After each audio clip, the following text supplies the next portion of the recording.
Hi hello friends, welcome back to my YouTube channel. ಸ್ನೇಹಿತರೆ, ಕಂಪ್ಯೂಟರ್ಗೆ ಸಂಬಂಧಪಟ್ಟಂಥ ಇಂಟ್ರೊಡಕ್ಷನ್ಗೆ ನೋಡ್ತಾ ಹೋಗೋಣ. ಸೊ ಕಂಪ್ಯೂಟರ್ ಬಂದಿರತಕ್ಕಂಥ ಇಂಪಾರ್ಟೆಂಟ್ MCQsಗಳ RRB ಆಗಿರ್ಬೋದು ಅಥವಾ GPS ಆಲ್ಮೋಸ್ಟ್ ಕಂಪ್ಯೂಟರ್ ಯಾವುದಕ್ಕೆಲ್ಲ ಕೇಳ್ತಾರೆ. ಸೊ ಸ್ನೇಹಿತರೆ, ಫಸ್ಟ್ ಕ್ವಶನ್ ನೋಡ್ತಾ ಹೋಗೋಣ. So English and Kannada version ಎರಡೂ ಸಹ ಇದೆ. ಸೊ ಇಂಗ್ಲೀಷಲ್ಲಿ ಆಲ್ಮೋಸ್ಟ್ ತುಂಬ ಜನ ಕೇಳ್ತಕ್ಕಂಥ ಇಂಗ್ಲೀಷ್ ವರ್ಷನ್ ಆಗಿರುತ್ತೆ. ಸೊ ಹಾಗಾಗಿ ಎರಡಲ್ಲೂ ಸಹ ನೋಡ್ತಾ ಹೋಗೋಣ. ಸೊ ಫಸ್ಟ್ ಕ್ವಶನ್ ಈ ರೀತಿ ಇದೆ: which of the following is the time taken by the CPU to access a location in memory ಅಂತ ಕೊಟ್ಟಿದ್ದಾರೆ. ಅಂದರೆ ಮೆಮೊರಿಯಲ್ಲಿರುವ ಸ್ಥಳವನ್ನು ಪ್ರವೇಶಿಸಲು CPU ತೆಗೆದುಕೊಳ್ಳುವಂಥ ಸಮಯ ಯಾವುದಂತ ಕೇಳಿದರೆ, ಅಂದರೆ ಈ ಒಂದು CPU ಅಂತ ಅಂದರೆ CPU ಇದೆಯೋ, ಸೊ CPU ತಗೊಳ್ತಕ್ಕಂಥ ಒಂದು ಕಾಲ, ಅಂದರೆ ಮೆಮೊರಿಯಲ್ಲಿರ್ತಕ್ಕಂಥ ಪ್ರವೇಶ ಮಾಡೋದಕ್ಕೋಸ್ಕರ ತಗೊಳ್ತಕ್ಕಂಥ ಒಂದು ಕಾಲವನ್ನು ಏನೆಂದು ಕರೆಯುತ್ತಾರೆ? Memory formatting time, instruction cycle, memory Axis time, CPU frequency ಅಂತ ಕೊಟ್ಟಿದ್ದಾರೆ ಸ್ನೇಹಿತರೆ. ಸೊ ಆನ್ಸರನ್ನು ನೋಡ್ತಾ ಹೋದರೆ ಆಪ್ಷನ್ ಸಿ ಮೆಮೊರಿ ಪ್ರವೇಶ ಸಮಯ ಅಥವಾ ಮೆಮೊರಿ ಆಕ್ಸಿಸ್ ಟೈಮ್ ಅಂತ ಹೇಳ್ತೀವಿ. ಸೊ ಇಲ್ಲೇನಾಗುತ್ತೆ ಅಂತ ಹೇಳಿದ್ರೆ, ಅಥವಾ ರ್ಯಾಮ್ನಿಂದ CPUಗೆ ಅಕ್ಷರವನ್ನು ಸರಿಸಲು ತೆಗೆದುಕೊಳ್ತಕ್ಕಂಥ ಒಂದು ಸಮಯವನ್ನು ಮೆಮೊರಿ ಪ್ರವೇಶ ಸಮಯ ಅಥವಾ ಮೆಮೊರಿ ಆಕ್ಸಿಸ್ ಟೈಮ್ ಎಂದು ಕರೆಯಲಾಗುತ್ತದೆ. ಎರಡನೇ ಪ್ರಶ್ನೆ ಈ ರೀತಿದೆ: the speed of a CPU can measured ವೇಗವನ್ನು ಯಾವುದರಿಂದ ಅಳೆಯಬಹುದು ಅಂತ ಕೇಳಿದರೆ, ಆಪ್ಷನ್ ಸಿ ಇದೆ megahertz, bits per second, lux, horsepower ಅಂತ ಕೊಟ್ಟಿದ್ದಾರೆ. ಸೊ ಇಲ್ಲಿ ಲಕ್ಸ್ ಮತ್ತು ಅಶ್ವಶಕ್ತಿ ಅಥವಾ ಹಾರ್ಸ್ ಪವರ್ ಅಂತಕ್ಕಂಥ ಎರಡು ಫಿಸಿಕ್ಸಲ್ಲಿ ಬರುತ್ತೆ ಸ್ನೇಹಿತರೆ. ಸೊ ಫಿಸಿಕ್ಸಲ್ಲಿ ಬರ್ತಕ್ಕಂಥ ಒಂದು ಯೂನಿಟ್ಸ್ಗಳಾಗಿರುತ್ತೆ. ಇನ್ನು ಅಂತ ಹಿಂದೆ, ಸೊ ಇದೆರಡು ಕಂಪ್ಯೂಟರ್ಗೆ ಸಂಬಂಧಪಟ್ಟಂಥ ಒಂದು ಮೆಜರ್ಮೆಂಟಲ್ಲಿ ಬರ್ತಕ್ಕಂಥದ್ದು ಪದಗಳಾಗಿರುತ್ತೆ.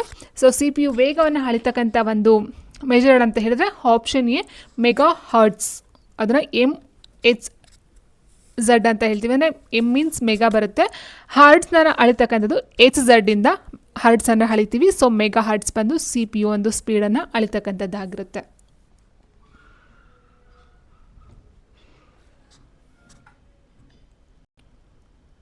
ನೋಡಿದ ಕ್ಲಾಸ್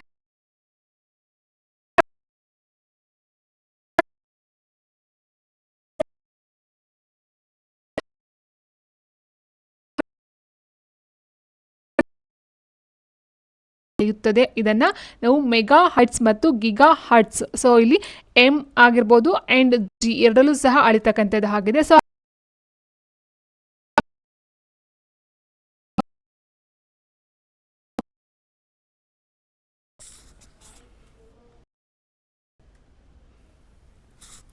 ಈ ಕೆಳಗಿನಲ್ಲಿ ಯಾವುದು ವೈಯಕ್ತಿಕ ಕಂಪ್ಯೂಟರ್ನ ಪ್ರಕಾರವಲ್ಲ ಅಂತ ಕೇಳಿದರೆ, ಈ ಕೆಳಗಿನಲ್ಲಿ ಯಾವುದು ವೈಯಕ್ತಿಕ ಕಂಪ್ಯೂಟರ್ನ ಪ್ರಕಾರವಲ್ಲ? Which of the following is not a type of personal computer? Desktop computer, mainframe computer, palmtop computer and laptop ಅಂತ ಕೊಟ್ಟಿದ್ದಾರೆ. ಸೊ ಪಾಮ್ ಟಾಪ್ ಕಂಪ್ಯೂಟರ್ ಅಂತ ಅತಿ ಚಿಕ್ಕದಾಗಿರ್ತಕ್ಕಂಥ ಒಂದು ಕಂಪ್ಯೂಟರ್ ಅಂತ ಹೇಳ್ಬೋದು ಸ್ನೇಹಿತರೆ. ಸೊ ಇದು ಆರ್ಡರ್ ವೈಸ್ ಆಗಿ ಕೇಳಿದ್ರು, ಈ ಸರಿ ಒಂದು ST ಎಕ್ಸಾಮಲ್ಲಿ ಕೇಳಿದರು. ಸೊ ಆರ್ಡರ್ ವೈಸ್ ಆಗಿ ಅದರ ಒಂದು ಏನು ಗಾತ್ರ ಇದೆಯೋ, ಸೊ ಅದನ್ನು ಆರ್ಡರ್ ವೈಸ್ ಆಗಿ ಜೋಡಿಸಿ ಅಂತ ಕೊಟ್ಟಿದ್ರು ಸ್ನೇಹಿತರೆ. ಸೊ ಪಾಮ್ ಟಾಪ್ ಕಂಪ್ಯೂಟರ್ ಅಂತ ಅತಿ ಚಿಕ್ಕದಾಗಿರ್ತಕ್ಕಂಥ ಒಂದು ಕಂಪ್ಯೂಟರ್ ಆಗಿರುತ್ತೆ. ಸೊ ಇಲ್ಲಿ ವೈಯಕ್ತಿಕ ಕಂಪ್ಯೂಟರ್ ಅಂದರೆ ಒಬ್ಬ ವ್ಯಕ್ತಿ ಯೂಸ್ ಮಾಡ್ತಕ್ಕಂಥದ್ದು, ತಮ್ಮ ಒಂದು ಪರ್ಸನ್ ಕೆಲಸಕ್ಕೋಸ್ಕರ ಯೂಸ್ ಮಾಡ್ತಕ್ಕಂಥ ಒಂದು ಕಂಪ್ಯೂಟರ್ನ ವೈಯಕ್ತಿಕ ಕಂಪ್ಯೂಟರ್ ಅಂತ ಹೇಳ್ತೀವಿ ಸ್ನೇಹಿತರೆ. So desktop computer and palm top, laptop ಈ ಮೂರೂ ಸಹ ಏನಿದೆಯೋ ಇದನ್ನು ನಾವು ವೈಯಕ್ತಿಕ ಕಂಪ್ಯೂಟರ್ ಅಥವಾ ಪರ್ಸ್ನಲ್ ಕಂಪ್ಯೂಟರ್ ಅಂತ ಕರಿತೀವಿ. ಬಟ್ ಈ ಮೇನ್ ಫ್ರೇಮ್ ಕಂಪ್ಯೂಟರ್ ಇದೆಯಲ್ವಾ, ಸೊ ಇದನ್ನು ನಾವು ವೈಯಕ್ತಿಕ ಕಂಪ್ಯೂಟರ್ ಅಂತ ಕರೆಯೋದಿಲ್ಲ. So answer option B. ಯಾಕೆ ಅಂತ ನಾವು ನೋಡೋದಾದರೆ ಸ್ನೇಹಿತರೆ, ನೋಡಿ, ಈ ಒಂದು ಮೇನ್ ಫ್ರೇಮ್ ಕಂಪ್ಯೂಟರ್ ಅಂತಕ್ಕಂಥದ್ದು ಏನಿದೆಯೋ ಇದು ಕಂಪ್ಯೂಟರ್ ಆಗಿರುತ್ತೆ. ನೋಡಿ, ಮೇನ್ ಫ್ರೇಮ್ ಕಂಪ್ಯೂಟರ್ ದೊಡ್ಡ ಮೆಮೊರಿ ಅಂದರೆ ಜಾಸ್ತಿ large memory, high storage space processor ಆಗಿರುತ್ತೆ. ಅಂದರೆ ತುಂಬ ಒಂದು ಮೆಮೊರಿಯನ್ನು ಸ್ಟೋರ್ ಮಾಡ್ಕೊಳ್ತಕ್ಕಂಥ ಒಂದು ಕೆಪಾಸಿಟಿ ಆ್ಯಂಡ್ ತುಂಬ ದೊಡ್ಡದಾಗಿರ್ತಕ್ಕಂಥದ್ದು ಇದಾಗಿರುತ್ತೆ ಸ್ನೇಹಿತರೆ. ಸೊ ಇದು ಒಬ್ಬೊಬ್ಬ ಚಿಕ್ಕ ವ್ಯಕ್ತಿನ ಬಳಸ್ಕೊಳ್ತಕ್ಕಂಥದ್ದು ಆಗೋದಿಲ್ಲ. ಆ್ಯಂಡ್ ಇದರ ಒಂದು ಎಕನಾಮಿಕಲಿ ಅಂತ ಹೇಳಿದ್ರೆ ಇಟ್ ಮೀನ್ಸ್ ಒಂದು ಫೈನಾನ್ಷಿಯಲಿ, ಸೊ ಇದು ಸಹ ಜಾಸ್ತಿ ಬಂಡವಾಳವನ್ನು ಆಗ್ತಕ್ಕಂಥದ್ದು ಸಹ ಆಗಿದೆ ಸ್ನೇಹಿತರೆ. ಓಕೆ, ಸೊ ಹಾಗಾಗಿ ಮೇನ್ ಫ್ರೇಮ್ ಕಂಪ್ಯೂಟರ್ನ ಸೊ ಅದೊಂದು ಇದಕ್ಕೆ ಯೂಸ್ ಮಾಡ್ಕೊಳ್ತೇವೆ. ನೋಡಿ, ಇಲ್ಲಿದೆ, ಇದನ್ನು ದೊಡ್ಡ ಮಾಡ್ಕೊಳ್ತವೆ. It is used in large scale organisation, scientific research, consumer, statistic ಈ ಒಂದು ವೈಜ್ಞಾನಿಕ ಸಂಶೋಧನೆಗಾಗಿರಬಹುದು ಅಥವಾ ಒಂದು ದೊಡ್ಡ ದೊಡ್ಡ ಸಂಸ್ಥೆಗಳಾಗಿರಬಹುದು ಅಥವಾ ಈ ಒಂದು ಗ್ರಾಹಕ ಅಂಕಿಅಂಶಗಳಿಗೋಸ್ಕರ ಆಗಿರಬಹುದು, ಈ ರೀತಿ ಇದಕ್ಕೆ ಯೂಸ್ ಮಾಡಿಕೊಂಡು ಮೆಮೊರಿಯನ್ನು ಸ್ಟೋರ್ ಮಾಡ್ತಕ್ಕಂಥ ಒಂದು ಕಂಪ್ಯೂಟರ್ಗಳಾಗಿರುತ್ತೆ ಸ್ನೇಹಿತರೆ. ಇನ್ನು ಎಕ್ಸಾಂಪಲ್ ಅಂತ ಹೇಳಿದ್ರೆ ಇಂಟರ್ನ್ಯಾಷನಲ್ ಬಿಸ್ನೆಸ್ ಮಷೀನ್ ಅಂತ ಹೇಳ್ತೀವಿ. ಸೊ ಅದಾಗಿರ್ಬೋದು, ಆ್ಯಂಡ್ ಇಟಾಚಿ ಆಗಿರ್ಬೋದು. ಸೊ ಇತ್ಯಾದಿ ಒಂದು ಅಂದರೆ ಇಟ್ ಮೀನ್ಸ್ ಇದು ಟೋಟಲ್ ಆಗಿ ಒಂದು ಸಂಸ್ಥೆ ಯೂಸ್ ಮಾಡ್ತಕ್ಕಂಥ ಒಂದು ಕಂಪ್ಯೂಟರ್ಗಳಾಗಿರುತ್ತೆ, ಮೇನ್ ಫ್ರೇಮ್ ಕಂಪ್ಯೂಟರ್. ಬಟ್ ಇದು ಪರ್ಸನಲ್ ಆಗಿ ಒಬ್ಬ ವ್ಯಕ್ತಿ ಸಿಂಗಲ್ ಆಗಿ ಯೂಸ್ ಮಾಡ್ತಕ್ಕಂಥದ್ದು ಆಗಿರೋದಿಲ್ಲ. ಇನ್ನು ಡೆಸ್ಕ್ಟಾಪ್ ಕಂಪ್ಯೂಟರ್ಗಳು ಟೈಪ್ ಆಗಿರ್ಬೋದು. ಸೊ ಇದೆಲ್ಲ ವೈಯಕ್ತಿಕವಾಗಿ ಬರುತ್ತೆ. ಲ್ಯಾಪ್ಟಾಪ್ ಆಗಿರ್ಬೋದು, ಇದೆಲ್ಲ ವೈಯಕ್ತಿಕ ಬರ್ತಕ್ಕಂಥದ್ದಾಗಿರುತ್ತೆ. ನೆಕ್ಸ್ಟ್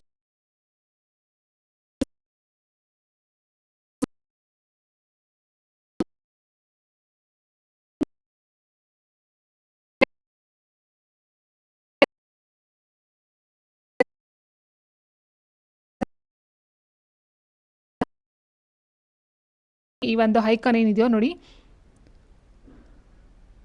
ಈ ರೀತಿ ಇರುತ್ತೆ, ಹೌದಾ. ಸೊ ಲ್ಯಾಪ್ಟಾಪ್ ಮೇಲೆ ಅಥವಾ ಈ ಒಂದು ಸಿಸ್ಟಮಲ್ಲಿ ನಾವು ಯಾವುದನ್ನ ಒಂದು ರೆಪ್ರೆಸೆಂಟ್ ಮಾಡಬೇಕಂದ್ರೆ ಈ ಒಂದು ಬಟನ್ನ ತೊಗೊಂಡೋಗಿ ಇಲ್ಲಿ ಈ ರೀತಿ ಕ್ಲಿಕ್ ಮಾಡಿದಾಗ ಅಲ್ಲಿ ಕ್ಲಿಕ್ ಆಗುತ್ತೆ. ಸೊ ಹೌದಲ್ವಾ. ಸೊ ಅದನ್ನು ಶಾರ್ಟ್ಕಟ್ ಅಂತಾರೆ, ಟಾಸ್ಕ್ ಬಾರ್ ಅಂತಾರೆ, ಐಕಾನ್ಗಳಂತಾರೆ ಅಥವಾ ಕರ್ಸರ್ ಅಂತ ಕರೀತಾರೆ ಅಂತ ಕೇಳಿದರೆ ಸ್ನೇಹಿತರೆ. ಸೊ ಸರಿಯಾದಂಥ ಒಂದು answer option D, cursor, option D.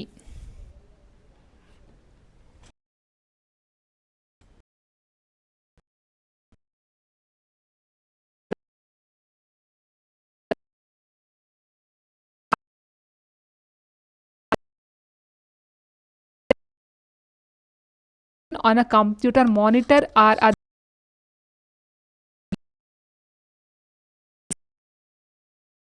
ಅಂದರೆ ಸೊ ನೋಡಿ, ಇಲ್ಲಿ ಒಂದು ಎಕ್ಸಾಂಪಲ್ನ ತೋರಿಸ್ತೀನಿ ಸ್ನೇಹಿತರೆ ನಿಮಗೆ.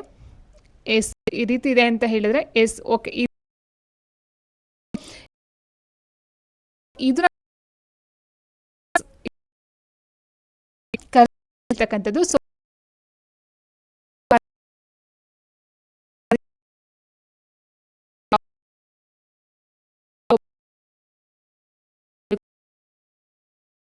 ಅದನ್ನ ಇಂಡಿಕೇಟ್ ಮಾಡ್ತಕ್ಕಂಥದ್ದು ಆಗಿರುತ್ತೆ. ಪ್ರಸ್ತುತ ಸ್ಥಾನವನ್ನು ತೋರಿಸಲು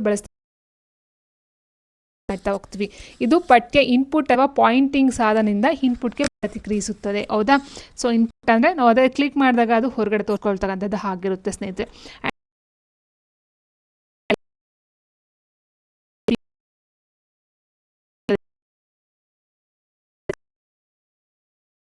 ಓಕೆ, ಅದನ್ನು ಸಹ ನೋಡ್ಕೊಳ್ತಾ ಹೋಗಿ ಹೋದ್ರೆ ಸ್ನೇಹಿತರೆ. ಇಸ್ ಆಲ್ಸೋ ನೋನ್ ಬೈ ಅಂದರೆ ಕಂಪ್ಯೂಟರ್ ಮಾನಿಟರ್ ಅನ್ನು ಈ ಹೆಸರಿನಿಂದಲೂ ಕರೆಯಲಾಗುತ್ತದೆ. ಸೊ ಮಾನಿಟರ್ ಅಂದರೆ ಯಾವುದು ಅಂತ ಫಸ್ಟ್ ನಮ್ಗೆ ಗೊತ್ತಿರಬೇಕು. ಮಾನಿಟರ್ ಅಂತ ಹೇಳಿದ್ರೆ ಏನು ಈ ಟಿವಿ, ಒಂದು ಲ್ಯಾಪ್ಟಾಪ್ ಆಗಿರ್ಬೋದು ಅಥವಾ ಸಿಸ್ಟಮ್ ಕಂಪ್ಯೂಟರ್ ಆಗಿರ್ಬೋದು, ಏನು ನಾವು ನೋಡ್ತೀವಿ, ಚಿತ್ರವನ್ನು ನೋಡ್ತೀವೋ, ಸೊ ಅದು ಕರಿತೀವಿ. ಓಕೆ, ಈ ಒಂದು ಹೆಸರಿಂದ ಕರೀಬಹುದು. VDU, CPU, CCTV ಅಂತ ಕೊಟ್ಟಿದ್ರೆ CPU ಸೈಡಲ್ಲಿ ಬರುತ್ತೆ ಸ್ನೇಹಿತರೆ. ಒಂದು ಕಂಪ್ಯೂಟರ್ ಇದೆ ಅಂತ ಹೇಳಿದ್ರೆ ಸೊ ಓಕೆ, ಸೊ ಇದನ್ನ ನಾವು CPU ಅಂತ ಕರಿತೀವಿ, CPU. ಇನ್ನು CCTV ಬರ್ತಕ್ಕಂಥದ್ದು ಆಗಿರುತ್ತೆ, ಸೊ ಬರೋದಿಲ್ಲ. ಆ್ಯಂಡ್ LED ಕೊಟ್ಟಿದ್ದಾರೆ. ಸರಿಯಾದಂಥ ಒಂದು ಉತ್ತರ option B, visual display. So option B, ಮಾನಿಟರ್ನ ನಾವು VDU.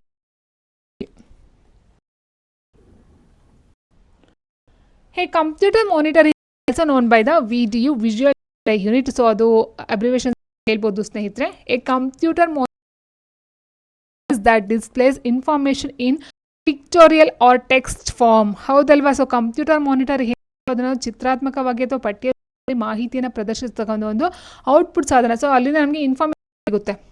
ಆ್ಯಂಡ್ ಕೆಲವೊಮ್ಮೆ ನಾವು ಈ ಒಂದು ವಿಜುವಲ್ ಡಿಸ್ಪ್ಲೇ ಯೂನಿಟ್ ಏನಿರುತ್ತೆ, ಸೊ ಇದನ್ನು ಇನ್ಪುಟ್ ಆಗೋ ಸಹ ಮಾಡ್ತೀವಿ. ಯಾವಾಗ ಅಂತ ಹೇಳಿದ್ರೆ ಈಗ ಒಂದು ನೋಡಿರಬಹುದು, ಕೆಲವೊಂದು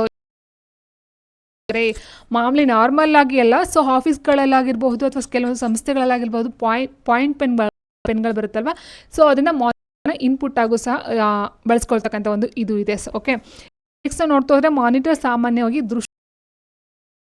ಕೆಲವು ಸರ್ಕ್ಯೂಟ್ರಿ ಆಗಿರ್ಬೋದು, ಕೇಸಿಂಗ್ ಮತ್ತು ವಿದ್ಯುತ್ ಸರಬರಾಜನ್ನು ಸಹ ಒಳಗೊಂಡಿರ್ತಕ್ಕಂಥದ್ದು ಆಗಿದೆ ಸ್ನೇಹಿತರೆ. Which of the following is not a part of the hardware of a computer? ಅಂದರೆ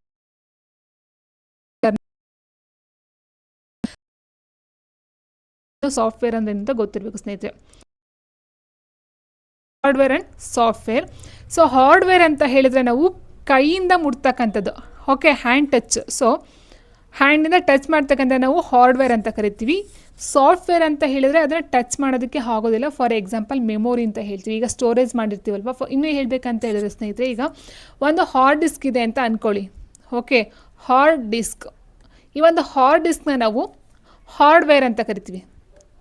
ಹಾರ್ಡ್ವೇರು ಅದರ ಒಳಗಡೆ ಇರ್ತಕ್ಕಂಥ ಇನ್ಫಾರ್ಮೇಷನು, ಮೆಮೊರಿ ಏನಿರುತ್ತೋ ಸೊ ಅದನ್ನು ಸಾಫ್ಟ್ವೇರ್ ಅಂತ ಕರಿತೀವಿ. ಸೊ ಮೆಮೊರಿನ ಸಾಫ್ಟ್ವೇರ್. ಇನ್ನೂ ಹೇಳಬೇಕಂತಂದರೆ ಒಂದು ಫಿಲಮ್ ಅಂತ ಅಂದ್ಕೊಂಡ್ರೆ ಸಿ ಡಿ ನೋಡ್ತೀವಲ್ವಾ, ಸೊ ಸಿ ಡಿನ ಹಾರ್ಡ್ವೇರ್ ಅಂತ ಕರಿತೀವಿ. ಸಿ ಡಿ ಒಳಗಡೆ ಇರ್ತಕ್ಕಂಥ ಒಂದು ಪಿಕ್ಚರ್ ಆಗಿರ್ಬೋದು, ಸಾಂಗ್ ಆಗಿರ್ಬೋದು, ಇನ್ನೊಂದು ಅದನ್ನು ನಾವು ಮೆಮೊರಿ ಅಥವಾ ಈ ಒಂದು ಸಾಫ್ಟ್ವೇರ್ ಅಂತ ಕರಿತೀವಿ ಸ್ನೇಹಿತರೆ. ಓಕೆ, ಸೊ ಈಗ monitor, keyboard, CPU, Microsoft office ಅಂತ ಕೊಟ್ಟು ಹಾರ್ಡ್ವೇರನ್ನು ಕೈಯಿಂದ ಮುಟ್ಟುತ್ತೀವಿ, ಟಚ್ ಮಾಡಿ ಮುಟ್ಬಹುದು. ಕೀಬೋರ್ಡು ಕೈಯಿಂದ ಮುಟ್ತೀವಿ, CPU ಸಹ ಕೈಯಿಂದ ಮುಟ್ತೀವಿ. ಬಟ್ ಮೈಕ್ರೋಸಾಫ್ಟ್ ಆಫೀಸ್ ಏನಿದೆಯೋ ಸೊ ನಾವು ಕೈಯಿಂದ ಮುಟ್ಟೋದಕ್ಕೆ ಸಾಧ್ಯ ಇಲ್ಲ. ಸೊ ಅದೊಂದು ಸಾಫ್ಟ್ ಕಾಪಿ ಅಂತ ಹೇಳ್ಬಹುದಾಗಿರುತ್ತೆ. So answer option D, Microsoft office ಆಗಿರುತ್ತೆ. Okay, so answer option D ಆಗಿರುತ್ತೆ. ಅಂತ ಹೇಳಿದಾಗ ಮಾನಿಟರು, ಕೀಬೋರ್ಡು, CPU ಮುಂತಾದ ಭೌತಿಕ ವಿಧಾನಗಳಿಂದ ಸ್ಪರ್ಶಿಸಬಹುದಾದ ಕಂಪ್ಯೂಟರ್ ಸಾಧನವನ್ನು ನಾವು ಹಾರ್ಡ್ವೇರ್ ಸಾಧನಗಳೆಂದು ಕರೆಯಲಾಗುತ್ತದೆ. The computer device which can be touch by the physically means like monitor, keyboard, CPU etcetera are the hardware devices. ಇನ್ನು ಸಾಫ್ಟ್ವೇರ್ ಅಂತ ಹೇಳಿದ್ರೆ software instruction that tell a computer what to do like MS power point ಆಗಿರ್ಬೋದು, MS ಎಕ್ಸ್ ಕರಿತೀವಿ. Software ಅಂತ ಕರಿತೀವಿ. Means ಅದು ಸೂಚನೆಗಳನ್ನ ಕೊಡುತ್ತೆ ಏನು ಮಾಡಬೇಕು ಎತ್ತ ಅಂತ. ಆ್ಯಂಡ್ ಅದನ್ನು ನೋಡಬಹುದು, ಬಟ್ ಮುಟ್ಟೋದಕ್ಕೆ ಸಾಧ್ಯ ಆಗಿರೋದಿಲ್ಲ. ಕಂಪ್ಯೂಟರ್ ಲ್ಯಾಂಗ್ವೇಜ್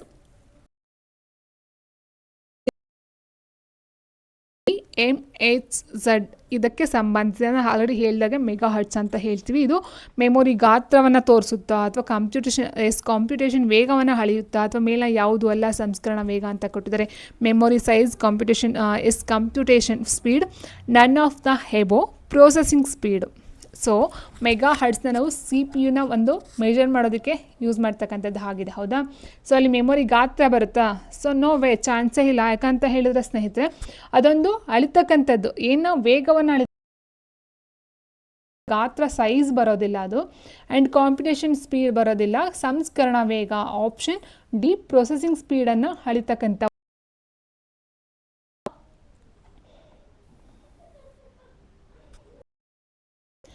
ನೋಡಿ ಇಲ್ಲಿ ಸ್ನೇಹಿತರೆ, ಇನ್ನು computer language with the processing speed of the CPU ಆಗಿರುತ್ತೆ. If a microprocessor 100 Hz then it's clock cycle. ನೋಡಿ ಈಗ ಕೊಟ್ಟಿದ್ದಾರೆ ಏನಂತ, ಒಂದು ಸೆಕೆಂಡ್ಗೆ 10 ಮಿಲಿ ಸೆಕೆಂಡ್ ಅದು ಮೆಗಾ ಹರ್ಟ್ಸ್ನಲ್ಲಿ ನಂತರ ಹೋಗುತ್ತೆ, ನ್ಯಾನೋ ಸೆಕೆಂಡ್ ಬರುತ್ತೆ ಸ್ನೇಹಿತರೆ. ಸೊ ಇಲ್ಲಿ ಮೈಕ್ರೋ ಪ್ರೊಸೆಸರು 100 ಹರ್ಟ್ಸ್ನಲ್ಲಿ ಚಲಿಸಿದರೆ ಅದರ ಗಾತ್ರ ಯಾವ ರೀತಿ ಇರುತ್ತೆ ಅಂತ ಕೇಳಿದರೆ, ಸೊ 0.01 ಸೆಕೆಂಡ್ಗೆ 100 ಮಿಲಿ ಸೆಕೆಂಡ್ಗಳಂತ ಬರುತ್ತೆ. ಆ್ಯಂಡ್ ಅದೇ ರೀತಿ 0.0001 ಅಂತ ಹೇಳಿದಾಗ 10 ನ್ಯಾನೋ ಸೆಕೆಂಡ್ ಅಂತ ಬರುತ್ತೆ. ಸ್ವಲ್ಪ ನೋಡ್ಕೊಳ್ತಾ ಹೋಗಿ. ಸೊ ಈ ರೀತಿ ಮೆಗಾ ಹರ್ಟ್ಸ್ಗಳ ಲೆಕ್ಕಾಚಾರ ಬರುತ್ತೆ. And next the CPU is called the, CPU ಅನ್ನು ಹೀಗೆ ಕರೆಯಲಾಗುತ್ತದೆ: lung of the computer, brain of the computer, heart of the computer, back bone of the computer. So CPU unit ಅಂತ ಹೇಳ್ತೀವಿ. ಇದನ್ನು ನಾವು ಕಂಪ್ಯೂಟರ್ನ ಒಂದು ಮೆದುಳು ಅಂತ ಕರಿತೀವಿ. ಮನುಷ್ಯನಿಗೆ ಮೆದುಳು ಎಷ್ಟು ಮುಖ್ಯನೋ, ಸೊ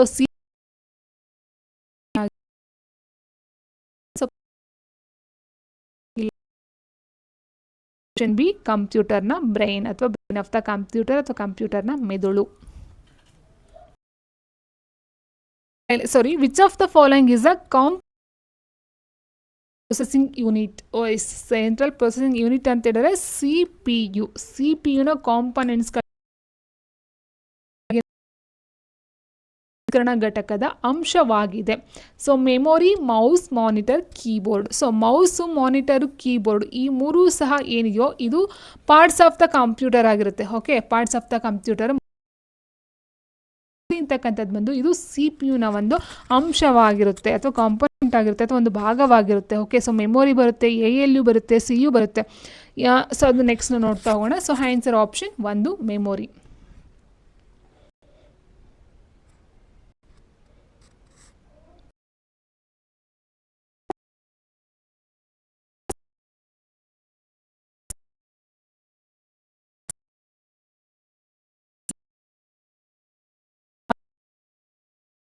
ನಿಯಂತ್ರಣ ಘಟಕ ALU ಮೆಮೊರಿ ಕೊಟ್ಟಿದೆ. ನಿಯಂತ್ರಣ ಘಟಕ ALU ಕೀಬೋರ್ಡ್. CPU ನಲ್ಲಿ ಇರ್ತಕ್ಕಂಥದ್ದು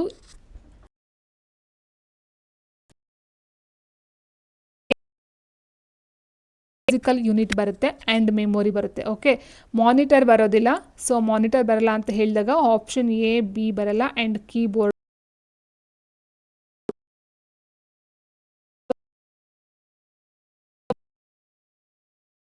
ALU ಆ್ಯಂಡ್ ಮೆಮೊರಿ. ಇದು CPU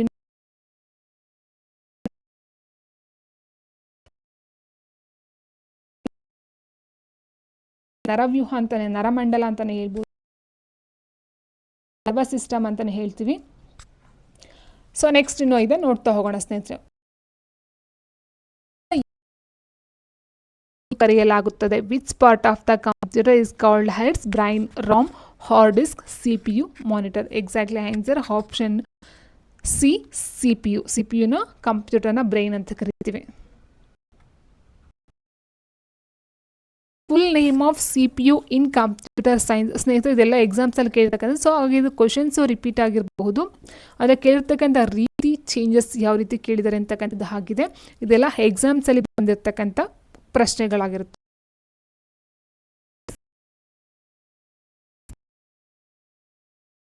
ಸೆಂಟ್ರಲ್ ಪ್ರೊಸೆಸಿಂಗ್ ಯೂನಿಟ್ ಅಂತ ಹೇಳ್ತೀವಿ. ಆಪ್ಷನ್ B ಆಗಿರುತ್ತೆ.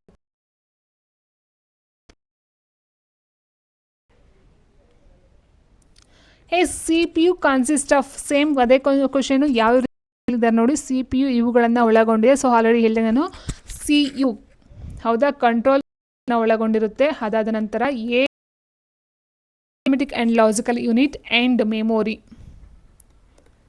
ಸೊ ಈ ರೀತಿ ನಮಗೆ ಗೊತ್ತಿದೆ ಸ್ನೇಹಿತರೆ. ಬಟ್ ಇಲ್ಲಿ ಕೊಟ್ಟಿರ್ತಕ್ಕಂಥದ್ದು ಏನಾಗಿದೆ, ಕಂಟ್ರೋಲ್ ಯೂನಿಟ್ ಕೊಟ್ಟಿದ್ದಾರೆ, ALE ಕೊಟ್ಟಿದ್ದಾರೆ, ಬಟ್ ಮೆಮೊರಿಗೆ ಬೇರೆ ಕೊಟ್ಟಿದ್ದಾರೆ. ಸೊ ಎಲ್ಲೂ ಬಂದಿಲ್ಲ.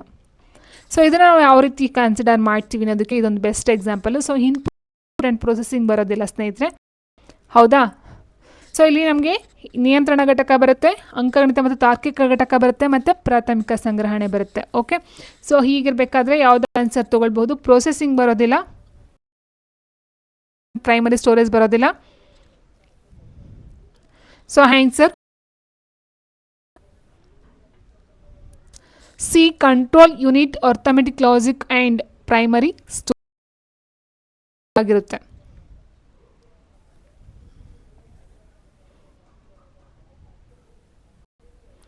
A microphone converts microphone energy into sound energy into mechanical energy, electrical energy into sound energy into electrical energy. So microphone ಅಂತ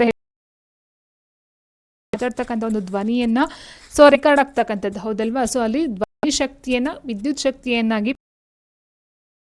ಟು ಎಲೆಕ್ಟ್ರಿಕಲ್ ಎನರ್ಜಿ. ಸೊ ಯಾಂತ್ರಿಕ ಶಕ್ತಿಯನ್ನು ಧ್ವನಿ ಶಕ್ತಿಯನ್ನಾಗಿ ಮಾಡ್ತಕ್ಕಂಥದ್ದಲ್ಲ. ಸೊ ಧ್ವನಿ ಶಕ್ತಿಯನ್ನು ಯಾಂತ್ರಿಕ ಶಕ್ತಿಯನ್ನಾಗಿ ಮಾಡ್ತಕ್ಕಂಥದ್ದಲ್ಲ, ಅಥವಾ ವಿದ್ಯುತ್ ಶಕ್ತಿಯನ್ನಾಗಿ ಮಾರ್ಪಾಡು ಮಾಡ್ತಕ್ಕಂಥ. ಹಾಗಾದ್ರೆ ಮಿಕ್ಕದಂತೆ ನೋಡ್ತಾ ಹೋದ ಶಕ್ತಿಯಿಂದ ಧ್ವನಿ ಶಕ್ತಿಗೆ ತಕ್ಕಂಥದ್ದು sitar. Okay, mechanical energy to sound energy ಬಂದು ಸಿತಾರ್ ಮಾಡ್ತಕ್ಕಂಥದ್ದಾಗಿರುತ್ತೆ. ಇನ್ನು ವಿದ್ಯುತ್ ಶಕ್ತಿಯಿಂದ ಧ್ವನಿ ಶಕ್ತಿಗೆ ಮಾಡ್ತಕ್ಕಂಥದ್ದು ಲೌಡ್ ಸ್ಪೀಕರ್ ಅಂತ ಏನು ಹೇಳ್ತೀವೋ, ಸೊ ಅದು ವಿದ್ಯುತ್ ಶಕ್ತಿ ಧ್ವನಿ ಶಕ್ತಿಗೆ ಹೋಗ್ತಕ್ಕಂಥದ್ದು ಸ್ಪೀಕರ್ ಆಗಿರುತ್ತೆ. ಇನ್ನು ಧ್ವನಿ ಶಕ್ತಿಯಿಂದ ವಿದ್ಯುತ್ ಶಕ್ತಿಗೆ ಕನ್ವರ್ಟ್ ಆಗ್ತಕ್ಕಂಥದ್ದು ಮೈಕ್ರೋಫೋನ್ ಆಗಿರುತ್ತೆ. Global weather ಫಾರ್ಕಾಸ್ಟ್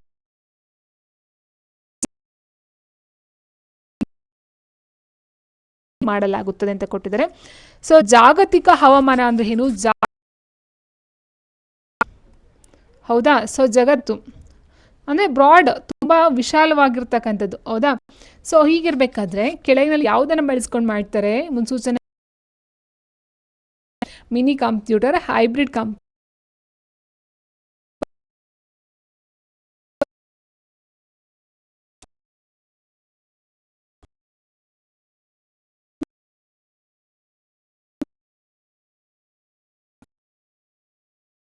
super ಕಂಪ್ಯೂಟರ್ಗಳನ್ನ ಬಳಸ್ಕೊಳ್ತಕ್ಕಂಥ. ಈಗ ಮೈಕ್ರೋ ಕಂಪ್ಯೂಟರ್ ಸಹ ಒಬ್ಬ ಪರ್ಸನಲ್ ಅಲ್ಲಿ ಬರ್ತಕ್ಕಂಥದ್ದಾಗುತ್ತೆ. ಮಿನಿ ಕಂಪ್ಯೂಟರು, ಮೈಕ್ರೋ ಕಂಪ್ಯೂಟರ್ ಎಲ್ಲ. ಬಟ್ ಸೂಪರ್ ಕಂಪ್ಯೂಟರ್ ತುಂಬ ದೊಡ್ಡದಾಗಿರ್ತಕ್ಕಂಥ ಒಂದು ಕಂಪ್ಯೂಟರ್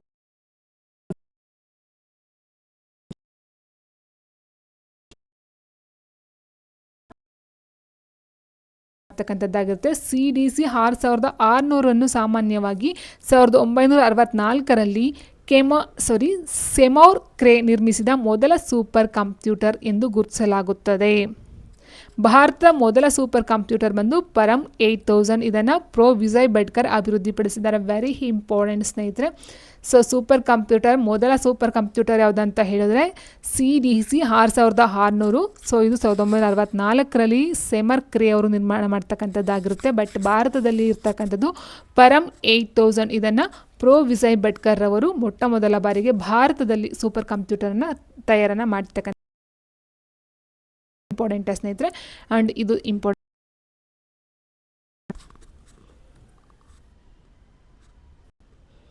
ಬಾಹ್ಯ ಸಾಧನಗಳು ಪೆರಿಫೆರಲ್ ಡಿವೈಸಸ್ ಟೋಟಲ್ ಡಿವೈಸಸ್ನ ನೋಡ್ತೀವಿ. ಸೊ ಹಾಗಂದ್ರೆ ಯಾವುದು ಬಾಹ್ಯ ಸಾಧನಗಳಂತ ಬರುತ್ತೆ? Those that connect computer to internet. ಕಂಪ್ಯೂಟರನ್ನು ಇಂಟರ್ನೆಟ್ಗೆ ಸಂಪರ್ಕಿಸ್ತಕ್ಕಂಥ ಒಂದು ಸಾಧನಗಳನ್ನು ನಾವು ಬಾಹ್ಯ ಸಾಧನಗಳಂತ ಕರಿತೀವ. ಅಥವಾ ಲೆಕ್ಕಾಚಾರಕ್ಕೆ ಸಹಾಯ ಮಾಡ್ತಕ್ಕಂಥ ಒಂದು ಸಾಧನಗಳಾಗಿರುತ್ತೆ. ಅಥವಾ these device help in storing and analysis ಮಾಡೋದಕ್ಕೆ, ಸ್ಟೋರೇಜ್ ಮಾಡೋದಕ್ಕೆ ಯೂಸ್ ಆಗ್ತಕ್ಕಂಥದ್ದ. ಅಥವಾ these are internal connect directly to a computer but do not primary functions. ಅಂದರೆ ಇವು ಕಂಪ್ಯೂಟರ್ಗಳಿಗೆ ನೇರವಾಗಿ ಸಂಪರ್ಕಿಸ್ತಕ್ಕಂಥ ಒಂದು ಆಂತರಿಕ ಅಥವಾ ಬಾಹ್ಯ ಸಾಧನ ನೀಡುವುದಿಲ್ಲ, ಕೊಡುಗೆಯನ್ನು ನೀಡೋದಿಲ್ಲ. ಅಂದರೆ ಪ್ರಾಥಮಿಕ ಕಾರ್ಯಗಳಂತ ಹೇಳಿದ ಸ್ನೇಹಿತರೆ, ಇಲ್ಲಿ ನಾವು ಈ ಒಂದು ಮೌಸ್ ಆಗಿರ್ಬೋದು, ಕೀಬೋರ್ಡ್ ಆಗಿರ್ಬೋದು, ಮಾನಿಟರ್ ಅಂತ ಏನು ಹೇಳ್ತೀವೋ, ಸೊ ಅದನ್ನೆಲ್ಲ ನಾವು ಬಾಹ್ಯ ಸಾಧನ ಅಂತ ಹೇಳೋದಿಲ್ಲ. ಓಕೆ, ಸೊ ಇದಕ್ಕಿಂತ ಎಕ್ಸ್ಟ್ರಾ ಯೂಸ್ ಮಾಡ್ಕೊಳ್ತಕ್ಕಂಥ ಒಂದು ಬಾಹ್ಯ ಸಾಧನಗಳನ್ನ ನಾವು ಅಥವಾ ಆಂತರಿಕ ಸಾಧನಗಳನ್ನ ನಾವು, ಅಂದರೆ ಇಟ್ ಮೀನ್ಸ್ ಅಂತ ಹೇಳಿದ್ರೆ ಇದು ಕಂಪ್ಯೂಟರ್ ವರ್ಕ್ ಆಗೋಕ್ಕೆ ಬೇಕೇ ಬೇಕು ಅಂತಕ್ಕಂಥ ಒಂದು ಸಾಧನಗಳಲ್ಲ ಸ್ನೇಹಿತರೆ. ಈಗ ಫಾರ್ ಎಕ್ಸಾಂಪಲ್ CPU ಇಲ್ಲದೆ ಇದ್ದರೆ ಕಂಪ್ಯೂಟರ್ ವರ್ಕ್ ಆಗಲ್ಲ, ಹೌದಾ? ಸೊ ಅದು ಪ್ರಾಥಮಿಕ ಬರುತ್ತೆ, ಪ್ರೈಮರಿಗೆ. ಬಟ್ ಈ ಒಂದು ಬಾಹ್ಯ ಸಾಧನಗಳಂತ ಹೇಳಿದಾಗ ಬೇರೆ ಬೇರೆ ಒಂದು ಕೆಲಸಗಳಿಗೆ, ಬಟ್ ಅದು ಕಂಪ್ಯೂಟರ್ ವರ್ಕ್ ಆಗೋದಿಲ್ಲ ಅಂತಕ್ಕಂಥ ಒಂದು ಚಾನ್ಸ್ ಇರೋದಿಲ್ಲ ಸ್ನೇಹಿತರೆ. ಓಕೆ, ಸೊ ಅಂಥದ್ದು ನಾವು ಬಾಹ್ಯ ಸಾಧನಗಳಂತ ಹೇಳ್ತೀವಿ.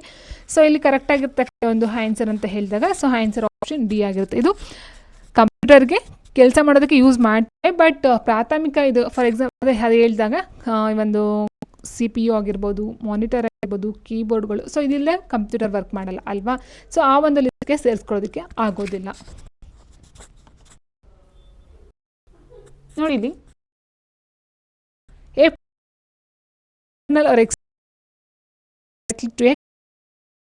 ಡಿಜಿಟಲ್ ಟು ದ ಮಾಡೋದಕ್ಕೆ ಪ್ರಾಥಮಿಕ ಕಾರ್ಯಕ್ಕೆ ಯೂಸ್ ಆಗ್ತಕ್ಕಂಥದ್ದು ಆಗಿರೋದಿಲ್ಲ. ಇದು ನೋಡಿ ಇಲ್ಲಿದೆ, ಅಂತಿಮ ಬಳಕೆದಾರರಿಗೆ ಕಂಪ್ಯೂಟರ್ನ ಕಾರ್ಯಗಳನ್ನ ಪ್ರವೇಶಿಸಲು ಮತ್ತು ಬಳಸಲು ಸಹಾಯವನ್ನು ಮಾಡ್ತಕ್ಕಂಥದ್ದಾಗಿರುತ್ತೆ. ಬಾಹ್ಯ ಅಂತ ಹೇಳಿದಾಗ ಇಲ್ಲಿ 256 ಔಟ್ ಪೋರ್ಟ್ಗಳಿವೆ. ಉದಾಹರಣೆಗೆ ಕೀಬೋರ್ಡು, ಸ್ಕ್ಯಾನರ್ ಅಂತ ಹೇಳಿದ್ರೆ 6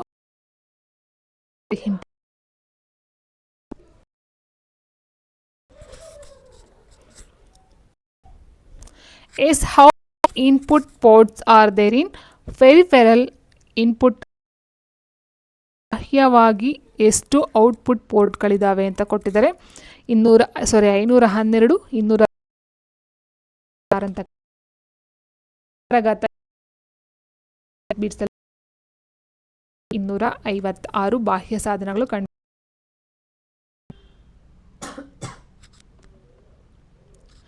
Which of the following is not a part of? ಯಾವುದು ವೈಯಕ್ತಿಕ ಕಂಪ್ಯೂಟರ್ನ ಭಾಗವಾಗಿಲ್ಲ? CPU, USB, ROM ಅಂತ ಕೊಟ್ಟಿದ್ದಾರೆ. CPU, USB,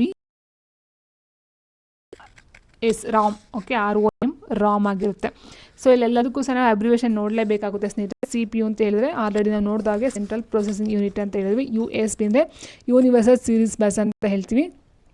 serial bus memory, read only memory ಆಗಿರುತ್ತೆ. ಓಕೆ, ಸೊ ಇಷ್ಟು ಹೋದಾಗ ಯಾವುದು ವೈಯಕ್ತಿಕ ಕಂಪ್ಯೂಟರ್ನ ಭಾಗವಾಗಿಲ್ಲ ಅಂತ ಕೊಟ್ಟಿದ್ದಾರೆ.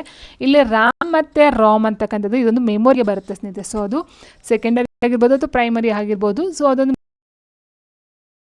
ಪರ್ಸ್ನಲ್ ಕಂಪ್ಯೂಟರ್ ವರ್ಕೇ ಆಗೋದಿಲ್ಲ. ಬಟ್ USB ಇದೊಂದು ಎಕ್ಸ್ಟ್ರಾ ಥಿಂಗ್ಸ್ ಆಗಿರುತ್ತೆ. ಸೊ USB ಅಂತಕ್ಕಂಥದ್ದು ಒಂದು ಕನೆಕ್ಟರ್ ಆಗಿ ನಾವು ಯೂಸ್ ಮಾಡ್ತೀವಿ ಸ್ನೇಹಿತರೆ. ಸೊ ಹಾಗಾಗಿ ಇದು ಕಂಪ್ಯೂಟರ್ನ ಒಂದು ಭಾಗ ಆಗಿಲ್ಲ. ನಮಗೆ ಎಕ್ಸ್ಟ್ರಾ ಒಂದು ಆ್ಯಕ್ಟಿವಿಟೀಸ್ ಎಕ್ಸ್ಟ್ರಾ ಒಂದು ಏನು ಕೆಲಸ ಫಂಕ್ಷನ್ಸ್ಗಳಿರುತ್ತೋ ಸೊ ಅದಕ್ಕೆ ನಾವು ಯೂಸ್ ಮಾಡ್ಕೊಳ್ತಕ್ಕಂಥದ್ದಾಗಿರುತ್ತೆ.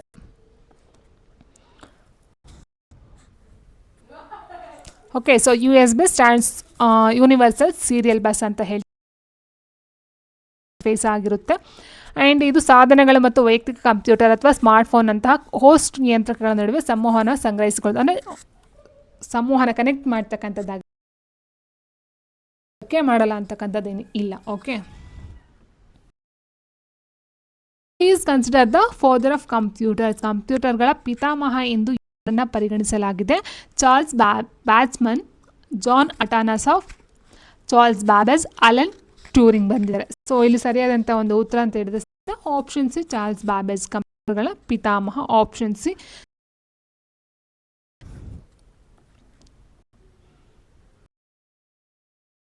ಡೇಟಾವನ್ನು ಸಂಗ್ರಹಿಸಲು, ಸಂಸ್ಕರಿಸಲು ಮತ್ತು ಹಿಂಪಡೆಯಲು ಒಂದು ಸಾಧನವಾಗಿದೆ. ಮೊದಲು ಎಲೆಕ್ಟ್ರಾನಿಕ್ ರೀತಿಯ ಕಂಪ್ಯೂಟರ್ ಅಂತ ಅಸ್ತಿತ್ವ ಮೊದಲು ಅಂದರೆ 20ನೇ ಶತಮಾನದಲ್ಲಿ ಬಟ್ ಅದಕ್ಕಿಂತ ಮೊದಲು ಯಾವುದಾದ್ರು ಹಿತ್ ಹೌದಲ್ವಾ.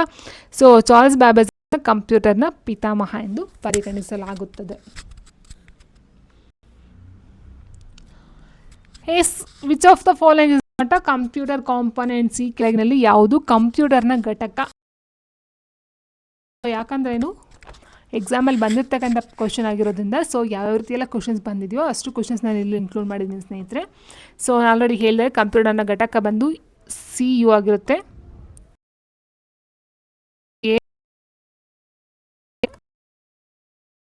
ಹೌದಾ, control unit, arithmetic and logical unit, memory ಬರುತ್ತೆ. ಬಟ್ ಇಲ್ಲಿ ಕಂಪ್ಯೂಟರ್ ಘಟಕ ಅಲ್ಲ ಅಂತ ಕೊಟ್ಟಿದ್ದಾರೆ. ಸೊ ಪೇಪರ್ ಅಂತಕ್ಕಂಥದ್ದು ಒಂದು ಘಟಕ ಅಲ್ವೇ ಅಲ್ಲ. ಸೊ ಹಾಗಾಗಿ ಆನ್ಸರ್ ಆಪ್ಷನ್ ಡಿ ಆಗಿರುತ್ತೆ.